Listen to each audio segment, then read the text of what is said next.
Hello everyone, তোমরা সবাই কেমন আছো? আশা করি সবাই ভালো আছো আর আমিও ভালো আছি। আজকের ঘুম থেকে উঠতে একটু দেরি হয়ে গেছে, 6টা বেজে গেছে ঘুম থেকে উঠতে। তো তাড়াতাড়ি করে ঘুম থেকে উঠে তো কাজবাজগুলো করে নিচ্ছিলাম, যেহেতু আজকে আবার জয় মঙ্গলবার, কালী মন্দিরে পুজো দিতে যাবো। তাড়াতাড়ি করে কাজবাজ সারতে হবে, যেহেতু আবার মা কাজে যাবে, তো পুজোটা দিয়ে আসবো, তারপরেই মা কাজে যাবে। যাই হোক, ওইদিকে মা রান্নাবান্না করছিল।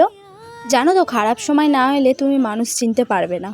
কিছু কিছু মানুষ ছিল আমার জীবনে, তো এদেরকে আমার খারাপ সময় তো পাশে পাইনি, কিন্তু সবসময় আমার ভালো সময়ে এরা আমার পাশে ছিল। এখন বুঝতে পারছি যে কারা আপন কারা পর। পরিস্থিতি না খারাপ হলে এদেরকে অন্তত চিনতে পারতাম না। তো এখন আমার পরিস্থিতি খুবই খারাপ।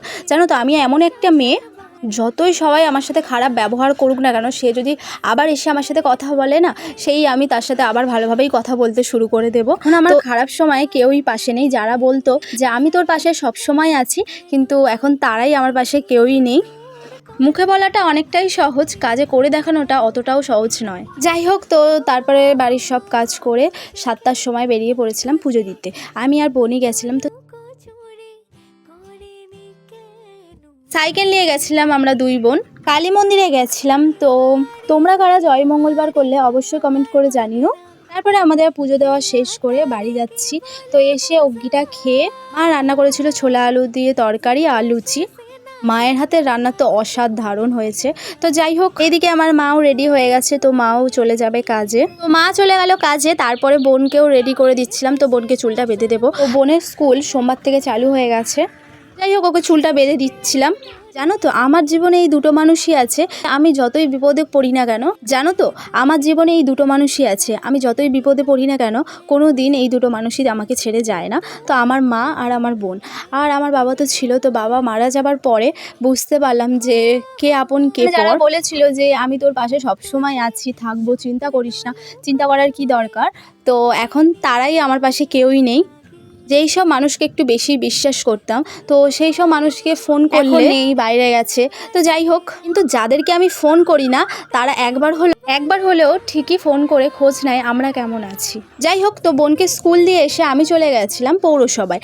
তো ভেরিফিকেশনের জন্য কিছু ডকুমেন্টস জমা দিতে হচ্ছিল লক্ষ্মী ভাণ্ডারের জন্য। তো ডকুমেন্টসগুলো জমা দিতে গেছিলাম। কত লাইন পড়েছে তোমরা দেখতেই পাচ্ছ, সবাই ছাতা ধরে দাঁড়িয়ে আছে।